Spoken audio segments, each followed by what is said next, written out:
At the University of Denver Sturm College of Law, the educational experience we provide gives students a true advantage in the legal marketplace. By offering high-quality legal education centered on a balanced, integrated curriculum, students are fully hands-on, learning the law in active, dynamic environments. Denver Law's experiential learning opportunities are supported by a newly developed series of courses, which integrate legal knowledge, skills, and professional identity formation. Conceived as a result of Denver Law's 2009 strategic plan, these Carnegie integrated courses create full semester simulations where interactivity is maximized. Often, it's the students who direct the course. In the traditional administrative law course, basically most professors use a casebook, and there are a number of casebooks out there in the field, and the traditional way of teaching a law school class is simply to have the students read the cases and then to ask them sort of Socratically about the cases as you go through the class, and then there's a final exam. Sometimes maybe there'll be a midterm too. That's it. This course is different because what we do is we start off with the novel Jurassic Park. I have the students read that, and then I tell them we're going to pretend as if Jurassic Park really happened, and you're going to take that as a problem.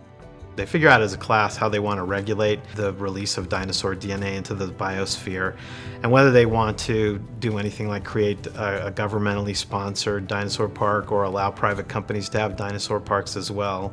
And then they work in teams to put together basically legislation around the regulation of dinosaur parks. Well, the practical courses that I took here at Denver Law, I think, helped to smooth the transition to the real world. It can be kind of intimidating the first time that you're out there and the kid gloves are off, so to speak.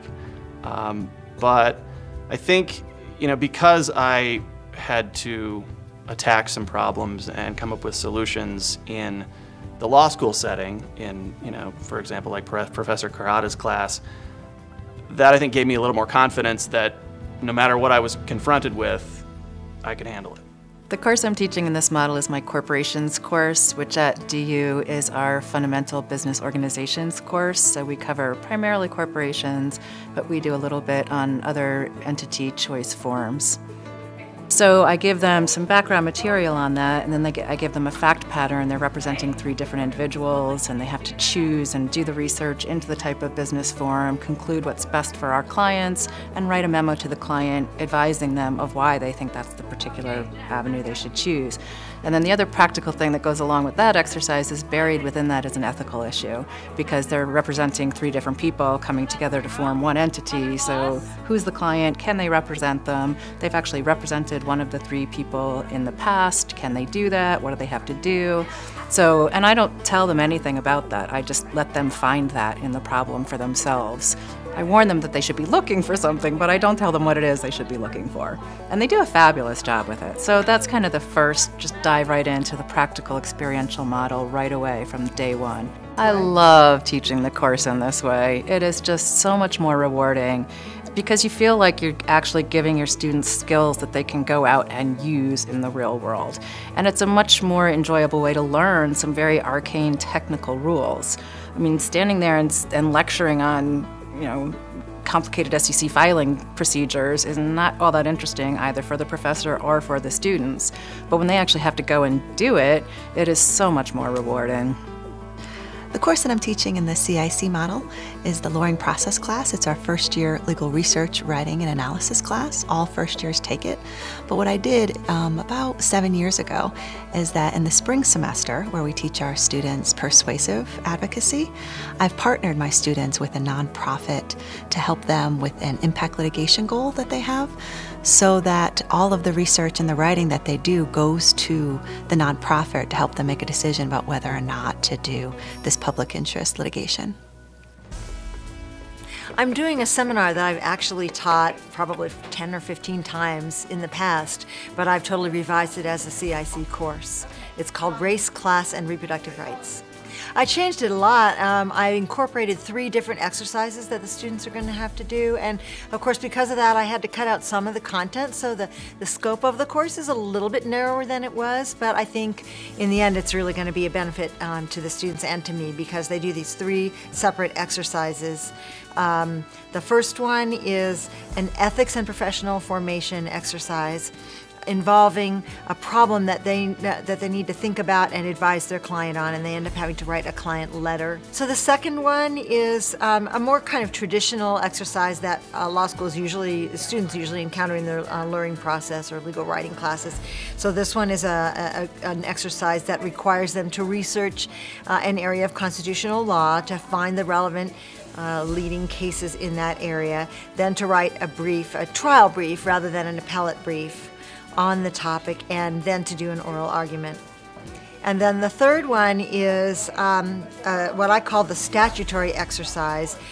It'll entail statutory analysis, statutory drafting, and negotiation. The students are going to be in role playing different interest groups that come together to try to figure out a common language for a bill that they can all get behind, that they want to be introduced into the state legislature. I'm not sure what it is, but it's just really fun to teach the concepts in context and in what are simulations of real life experiences. And I think it just really makes it come alive for the students, and that gets me excited in terms of the amount of learning that they're gonna have. I think when you learn something while using it, you learn it in a completely different way than if you're just reading about it in a book. In 2013, Denver Law introduced the Experiential Advantage curriculum, which allows students to spend a full year in real or simulated legal practice. The course that I teach, the discovery course, is a very skills-focused, practice-focused class. And so the thing that really governs the whole class in a holistic way, I call this a whole course simulation, is a problem set that we're working on in groups of two students, plaintiff and defendant, are litigating against each other in the context of the class. So oftentimes our discussions are not just about the rules in the cases, but how those rules and cases relate to the work that they're actually doing outside of class with their opposing counsel on the simulated problem. I'm a believer that students can teach each other a great deal. That it doesn't just have to be me, and in many respects, if they learn the subject well enough to teach it to the class, they end up with a deeper understanding of the topic. The idea of just standing behind the podium and lecturing about Rule 33 and 3 or 4 cases that are important to Rule 33, and then at the end of the semester expecting the students to regurgitate that on a final exam, that's not my goal as a teacher, and it doesn't feel like substantive learning to me.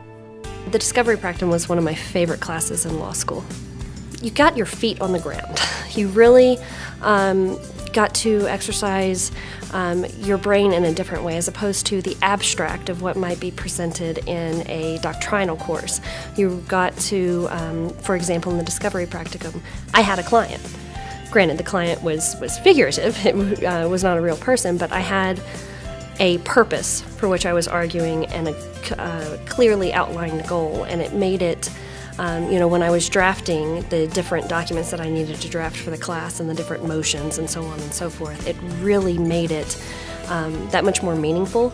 And I remember the lessons taught there in a different way. It wasn't just rote memorization or memorizing a case or this principle of law applies to this set of facts because, that's the way it is. It's more, I have to use this principle of law because this gets me what I need, what my client needs and what my client is wanting.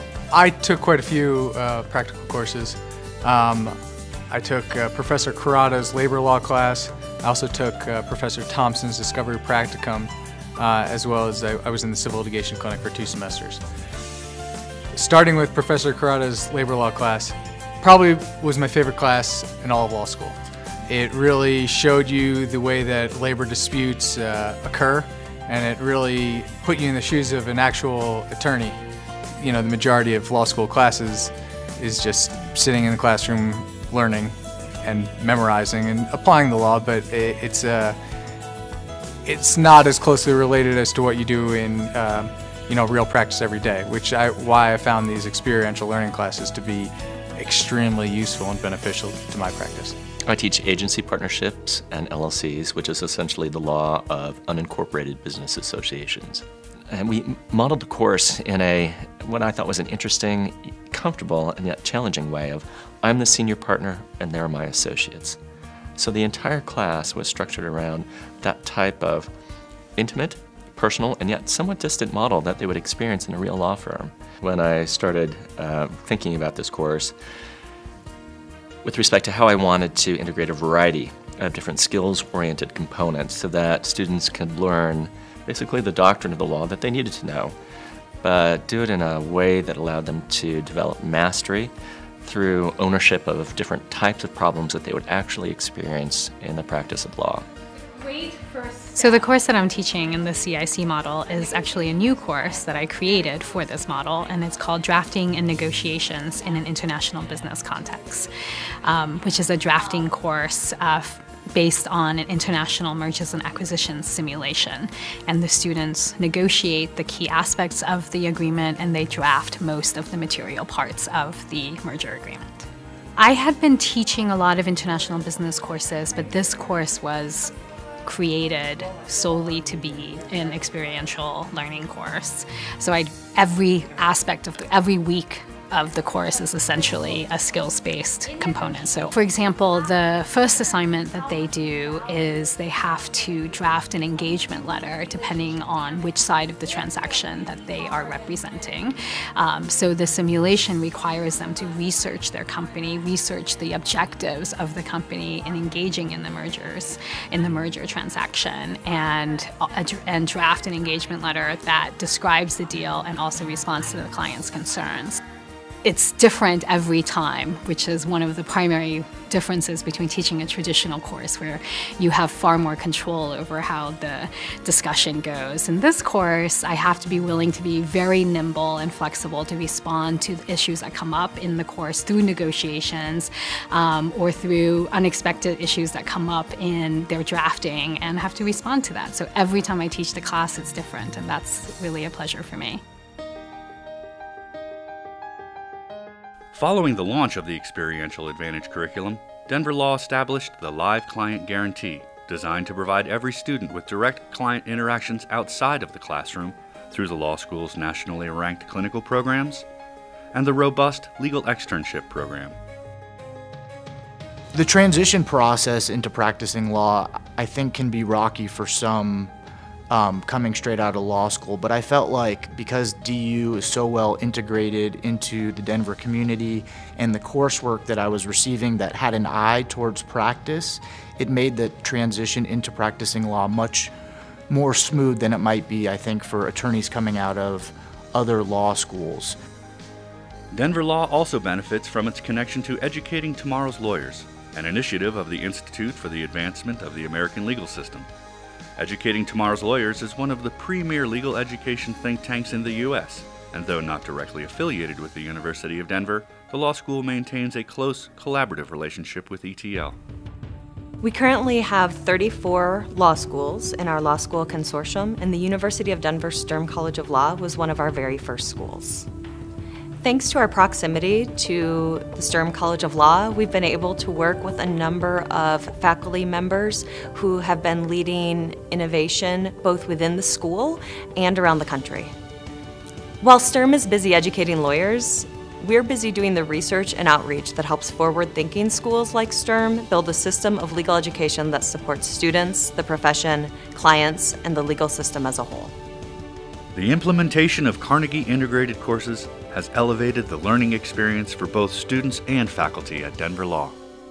I would really say in the last 3 years or so is when the place has just gotten on fire. I mean, I feel that there are so many of us now who are doing these CIC courses, and of course, when you do one, then you present it to the faculty and tell people about how you put it together and answer people's questions. And I think it's just every time people hear one of those talks, they get more and more excited. That's why I decided to do one, was because I kept hearing these talks that made it sound like so much fun. And each professor says, it will kill you. You are going to work so hard. And we work hard here already, so that's not necessarily a selling point, but they also say, and you will never regret it.